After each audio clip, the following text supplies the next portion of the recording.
What's up, Muskegon? I ain't gonna lie, I'm coming today with a heavy heart. I learned some really good things with the episode for safe sleep. But to be real, a lot of those methods of making sure that our babies are sleeping alone and on their backs and in their cribs are all practices that I wasn't practicing at home. It wasn't until we did this segment with Safe Sleep that I realized that I was putting my child in great, great danger, all because it was convenient for me to lay the baby next to us while we're sleeping, just because we're sleep deprived or whatever excuses we came up with. But in the reality, we were putting our child in great harm.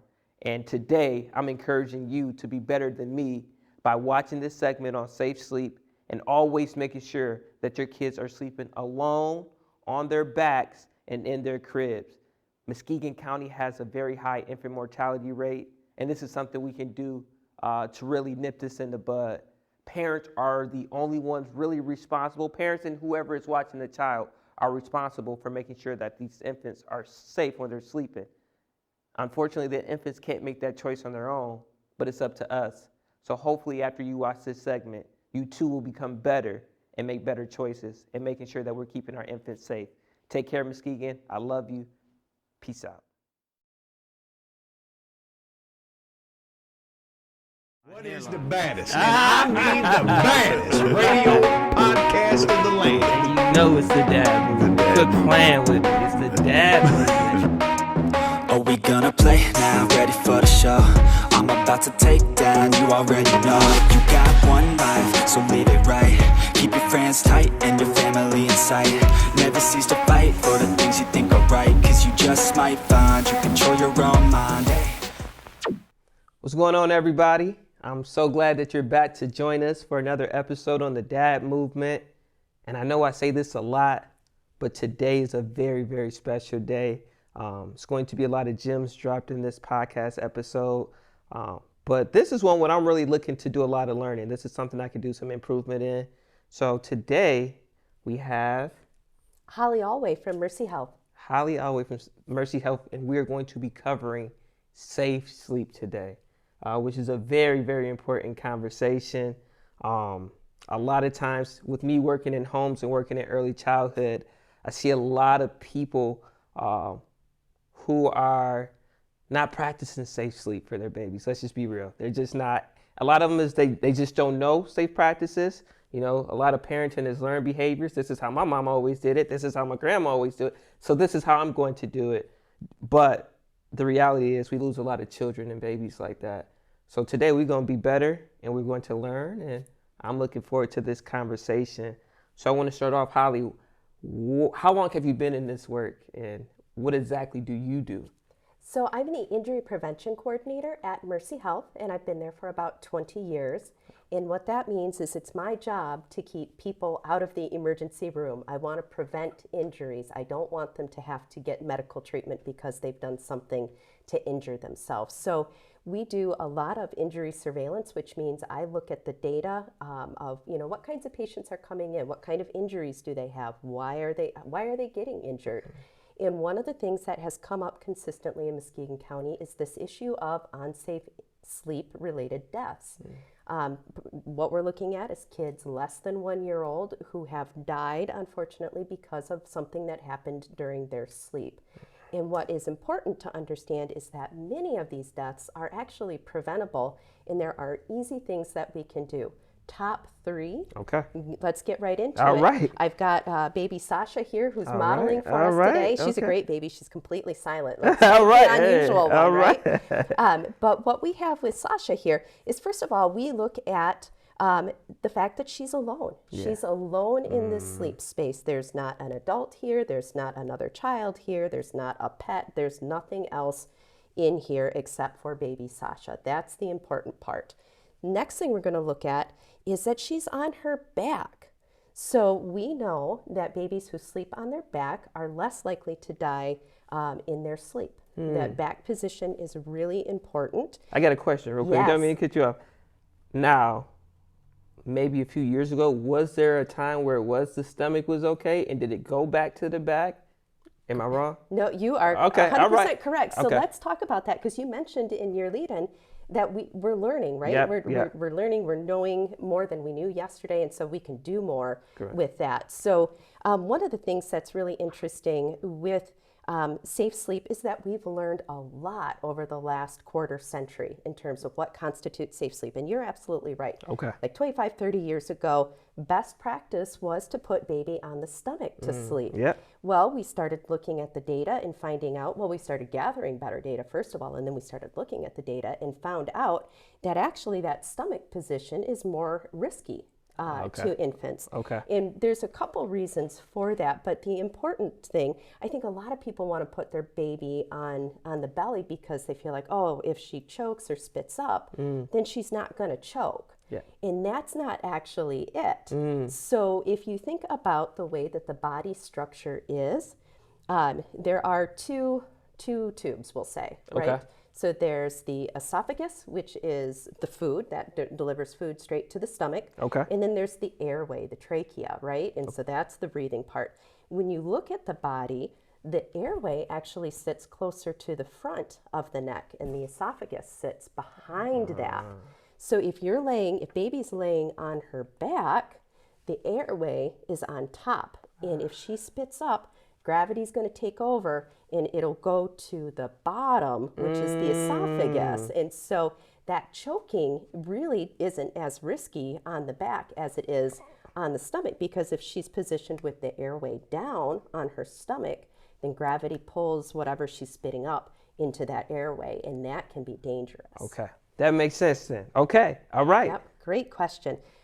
So along with that back position is the sleep environment. That's it. Yep, we want to make sure that baby is in a safe sleep environment. So there are a couple things that are great for babies. They're approved by the American Academy of Pediatricians, and that's the group that sets the gold standard for safe sleep practices. Okay. So this is one of them. This is a portable play yard. You might know it as I see these, pack and play. yeah, pack and play. And what this has, what's great about this is you can fold it up and move it, right? Yep, So yep. you can take it into your room, then you can take it out into the living room during the day. It can be wherever you need it to be. Okay. It's got a rigid and flat sleep surface on the bottom, in that flat, firm mattress or pad is important. Okay. So I don't know what you sleep on, but I have like a memory foam Yeah, topper I do, bed. I do. Super comfortable, Yeah, right? yeah. You get into bed and you just kind of sink Yep. into that. That's fine for us because we have the ability to roll over and move. Like, we're adults, we're fully developed. Okay. Baby doesn't have that ability.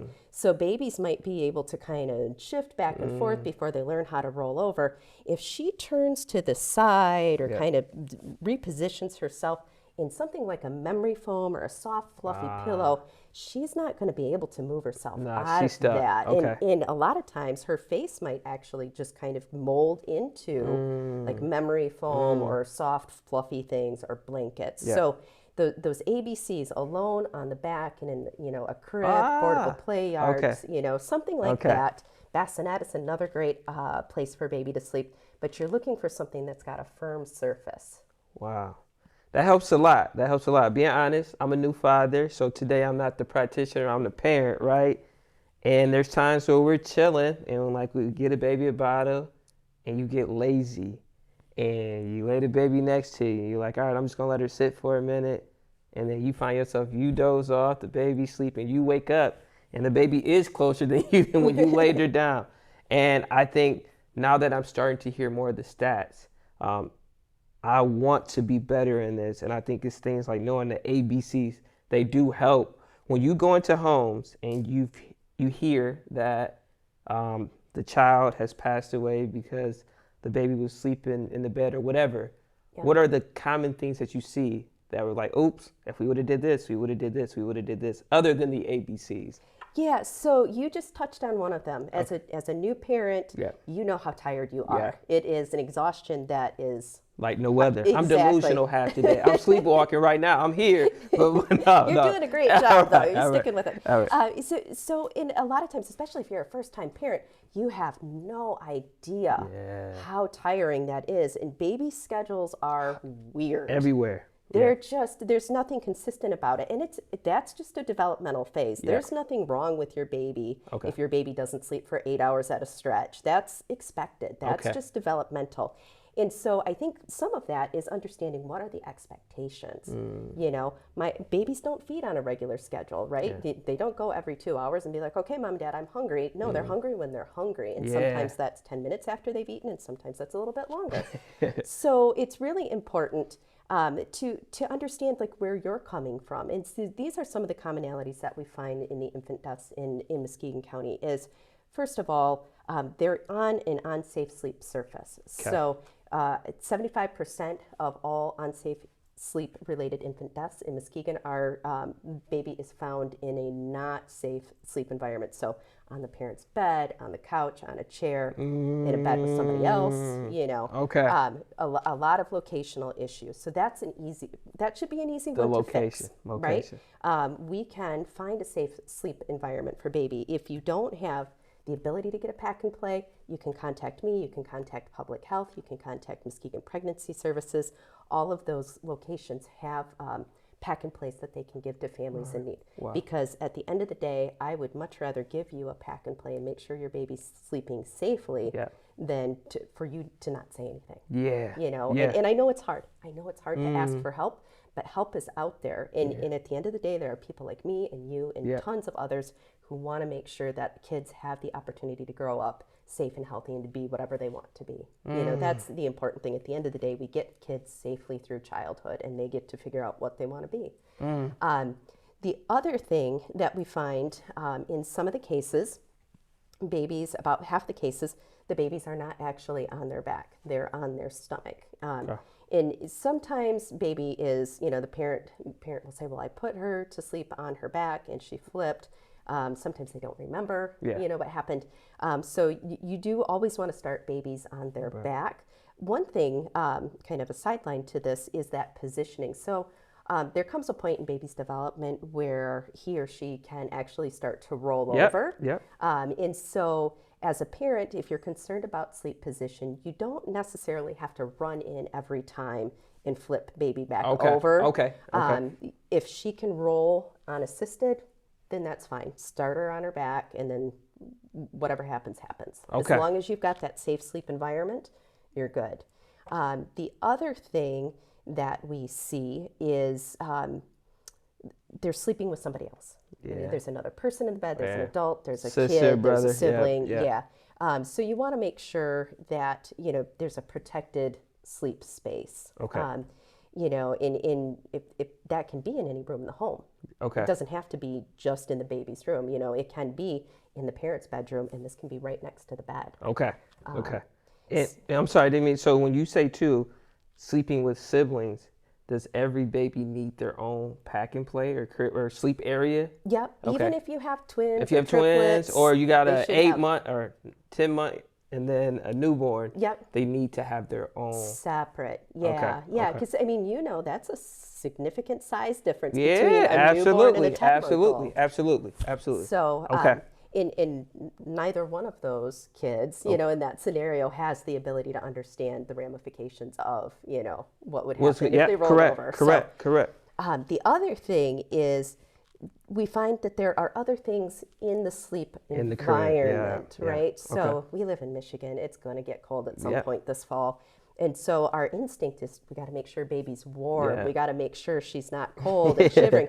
And that's okay. But what we want to do is find ways to keep baby warm that don't put like loose blankets in here. So baby Sasha here, don't ever pick your baby up by the head. All right, I tried. All right. But she's got a sleep sack on. So it's a wearable blanket. And this one is kind of a mid-weight, but they come in all different weights. So you can do thin cotton for the summer. You can do a little bit heavier for the fall, and then you can do fleece for the winter months. So really important, you know, this gives you the opportunity to keep baby warm, but there's nothing loose about this. So this is not going to come off of her and kind of interrupt her breathing ability. It's not going to cover her face or her nose. It's going to stay positioned on her body. So it's so crazy because you're saying that this is what you prefer. This is best practice.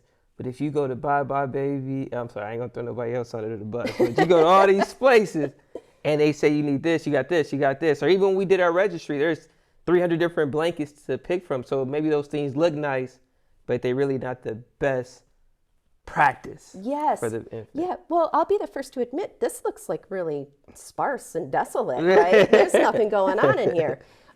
In terms of what's going on in the crib, and you find, you're right. When you go to the store, they've got bumper pads and mobiles and blankets and all of this other stuff.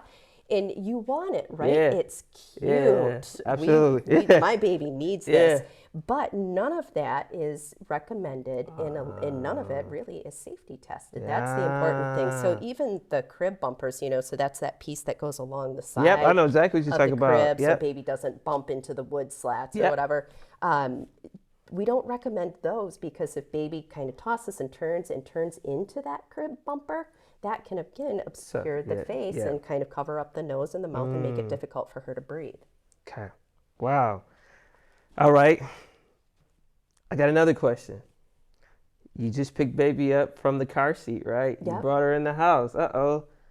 I need to hurry up and cook lunch and the baby's still asleep. I'm going to leave her in the car seat. Is that an absolute no-no? Or I picked baby up and I set her in the boppy. She fell asleep. Are those both complete no-nos? Does it have to be the crib or bassinet or pack and play? Yep. So great question. And a lot of parents have that question. So we'll start with the car seat first. Okay. So in the infant car seat, there's like that 45-degree recline. Yep. Right? In the car, that keeps baby upright, keeps the head position back so the airway stays open. The other part of that is that position in a crash is going to keep baby safest and prevent the most injuries. Like transporting a baby flat on her back is not really a great way to reduce injuries. So in a car crash, Okay. So that angle though, car seats pretty well at this Yeah, point. I You're do, 3 I months do. into new baby is you pop it in the base, right? Yep. And that base positions that angle. Well, once you pull that carrier out and bring it to your house, nothing is fixing that angle. Nope. And the other thing, I've seen every parent do this that I've ever watched bring a kid in, is they'll sit the car seat down, kind of loosen the harness straps, but not completely unbuckle them, and then walk away and take care of groceries or do whatever they got to do, and then come back to it. And that can also be problematic because now you've gotten baby into this kind of weird angle that might be too upright. She's not really truly strapped into anything. And where are we sitting baby? 9 times out of 10, it's on the kitchen countertop. Or on the table or something. So now we put her on a high top. Yeah. She's not really harnessed in. You're right. Okay. And the cat comes by or the dog comes by or helpful little brother or sister comes by, and then we've got some problems. So it's really important to understand that recline angle is important because it protects baby the best in a crash. That outweighs, because babies are going to sleep in the car, right? But that protection outweighs the risk of sleep-related death, if that makes sense, in that position.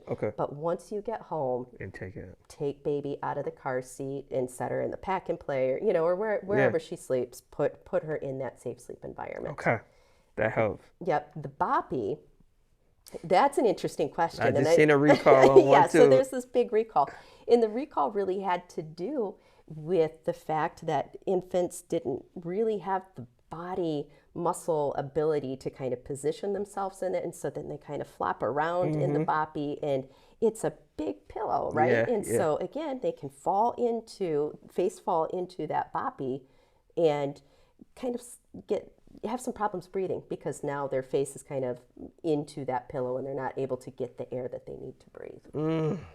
So those, something like a boppy or a positioning pillow, I'm struggling to come up with the generic name for boppy. I got you. Yeah, I got you. So you can do that supervised, right? Yeah. You're fully awake, Yeah. it's during the day, or another parent or adult is fully awake. You can supervise time. Tummy time is another great thing you can do with a kid. Yep. Great, as long as you're fully awake. Okay. Tummy time is not for 2 o'clock in the morning. Yeah. When you're groggy. Yep. Tummy time is during the day when you're able to actively supervise baby. So you can do those things when you're able to supervise baby, not when you're tired. This helps a ton. Man, there's a lot of stuff that I need to go back home, right? And just being honest, to just be more intentional, and I think if it wasn't for this conversation today, my baby was at risk for a lot of these things, just being honest. So I hope that who's ever listening today, that they really pick up on these, especially on the ABCs. That helped out a ton. You covered a lot of good points. I'm still in shock of how many things that I just need to work on, create some better practices, because when I practice this better and my daughter gets to see these things, when she becomes a mom, now she knows, versus me, a lot of things that I practice is because this is what I learned from my mom and my grandma or my dad and my grandpa. But now that I'm knowing better, I'm going to break some of these bad practices and pick up some better practices to keep the baby safe. Absolutely, and that's all anybody can do, right? Yep, when correct. you know better, you do better. And you bring up an interesting point with the generations, too. So, like we talked about earlier, it's different. Recommendations for safe sleep are different now than they were probably when you and I were being raised. So it's important if grandma or grandpa or aunt and uncle watch baby, that you're having that conversation about, this is how I want my baby to sleep, and this is where my baby sleeps, and this is what she wears when she goes to bed, and this is, she does not have stuffed animals in the crib with her, and she does not have blankets. And having that conversation is important, right? Because you want to develop that consistency in how baby sleeps each and every night. I just think it's really important to have that conversation in general. I love that. To the caregivers for the baby, that you're not just practicing at home, but when they're going with grandpa and grandma for the weekend, that you are sharing these methods as well. And I love the ABCs. I think those are quick, easy steps that cut down the risk drastically.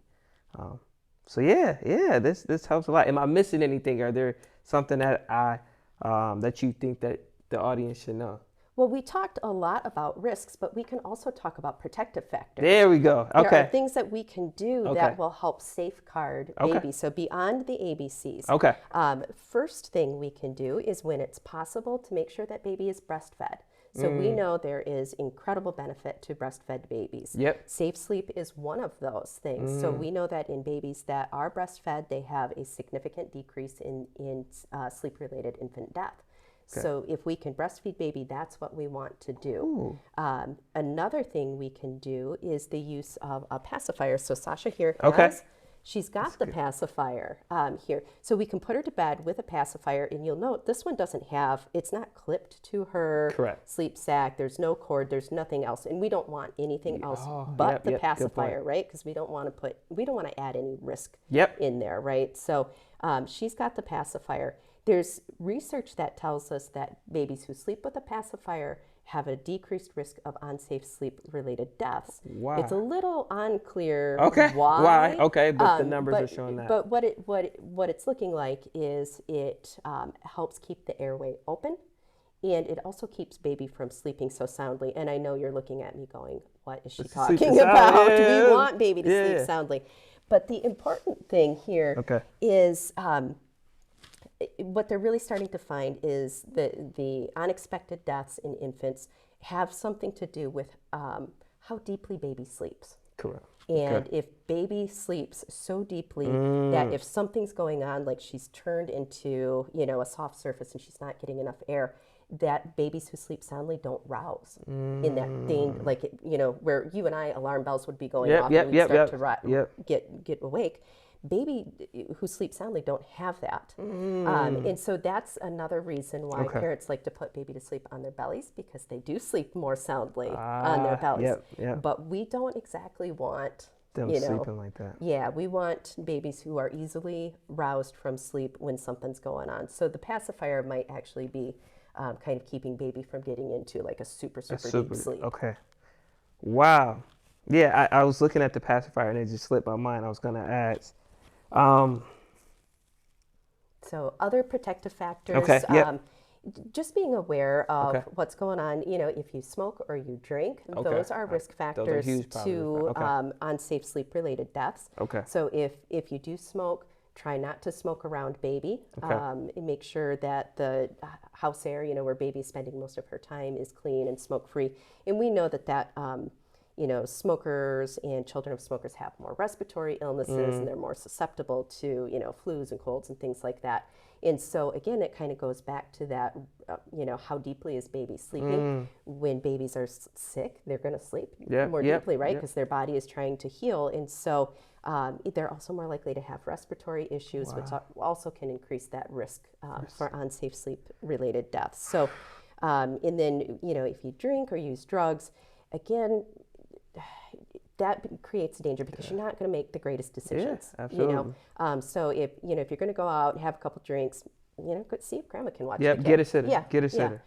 So you're not going to make risky decisions. And a lot of times that's when we find the example you used earlier. It's 2:00 in the morning and you've got to feed baby and you're like so tired. And so you pick her up and then you fall asleep and you're both sitting in bed and then something terrible happens. So making sure that, if you're going to go out and party, that you've got somebody to watch the kid for you. Wow. Yeah. I think too, as I'm looking at the baby too, I think another piece that I need to focus on, or what I see in the home too, is that clearing the crib out, and that you having this. What is this called again? This sleep sack or wearable blanket. Okay. Yeah. So this isn't so the swaddle is different, correct? Swaddle is different. Okay.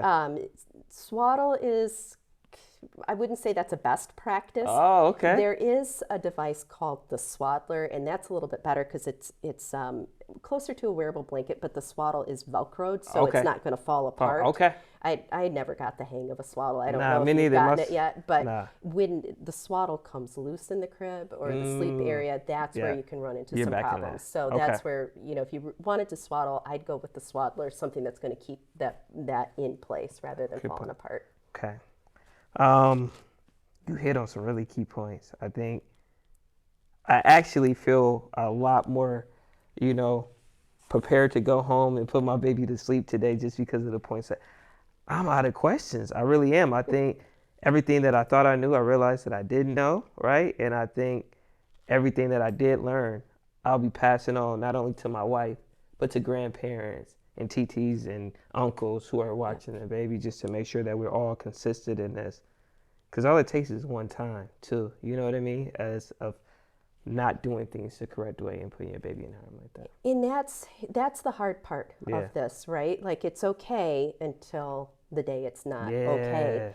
And I think as a community, we don't like to talk about babies dying. You don't. That's hard. It's just unimaginable to think of a baby this small dying. And then to realize I could have done something about it.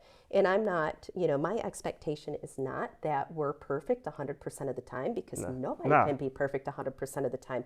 But set yourself up for success. Absolutely. Get the things that you need to make sure that you're doing the best for your baby. Yeah. And be open to those conversations. Like you said, you're going to be having some conversations with your family members and being honest about it, right? Because when these things happen, if we never talk about it, we never have the opportunity to learn from it. Absolutely. And I think that's a really important lesson, is we can stop this. We can. We can prevent this. Muskegon can be free of unsafe sleep-related infant deaths, but we need to make sure our parents can do that. Know. Yeah. Like you said, these are conversations that you just don't hear that often. Unless it's a friend of a family or barbershop talk, you hear something like this, but it isn't something that is super publicized, right? And a lot of times the reason why I hear some of the numbers is because I am at a practitioner's meeting, or I'm getting fortunate to hear you in a Zoom meeting or something like that. But if we can spread the word, and that people continue to spread the word, and we practice some of these 3 simple steps right here, we change the game. Exactly. And we keep our babies safe, because at the end of the day, they can't protect themselves.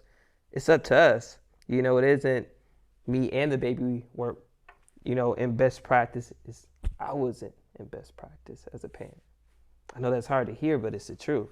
Yep. And I appreciate that you share that. Yeah. It's hard to admit. Yeah. I've got room to improve, but it's so important as we get better. Yeah. And we can do that. We average in Muskegon County about 20 sleep-related infant deaths every year. Oh my. So, I mean, Muskegon's kind of big, but it's not Nah, that big. that's- So if we're losing 20 babies a year, chances are we know Yeah. somewhere in our circle of family and friends, we know somebody who's been affected by that. Wow. Well, thank you. I'm so grateful. I'm so grateful. You know, this is a game changer. I think if we can get this message out there, and as parents that we're talking to our caregivers, we're talking to our children, then we get to protect our babies. 20 babies is 20 too many, you know, versus something that we can do in simple steps and better practices that we can keep our babies alive, then we need to do it. Absolutely. Thank you for the opportunity to thank come you and for talk having with me. you No, today. it's my pleasure. And those who are listening today, we're super grateful. I'll share some of the information from today's episode on the screen. If you're looking for a pack and play, please, no shame in your game. I don't care what your situation is. It's about protecting your baby. If you need assistance in that, those resources will be on screen. Feel free to reach out to me, or is there a way that they can contact you or get in contact with your website? Yep. You can find me on Facebook at Safe Kids West Michigan. Okay. So make sure you do that. Everybody has a Facebook, so there's no excuse, right? Make sure that you like, share, and subscribe to the podcast so we can share this message and have the conversation. Have the conversation. I know it's not an easy one, but it's so important that we have these conversations with our friends, family, and caregivers.